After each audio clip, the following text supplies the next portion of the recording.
Een man van 34 van de Gediek is juster inrieden op 2 plakgenoten van 19 en 22 jaar. Ze konden krekt op het tijd aan de kant springen. De man en een groepje jongeren uit het dorp hebben al een schoft spul met elkaar. De verdachte is aangehouden. Landbouworganisatie LTO is blij dat een tal producten van de Russische boycottlist hellen binnen.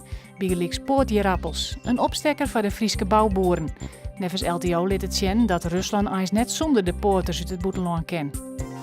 Oer dik oor mannen is de verbouwing van sporthal het Kjellediekje in Ljouw het Kleer.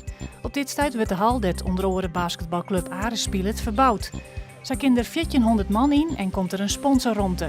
11 oktober speelt Ares hier zijn eerste wedstrijd. De vernijde veemerk in Ljouw het bestier juster tol en een heel jaar. De merk waard in 2002 opjuchte na de tongbliercrisis. Het gaat met de handel joten daar wat minder. De prijzen van kei binnen leeg, want het aanbod is grut. Joen en vannacht weer kans op Rijnwetter. Het wordt 11 graden en er zit een stevige westenwind. Morgen op een buien, maar kans op tonger. Het wordt maximaal 17 graden.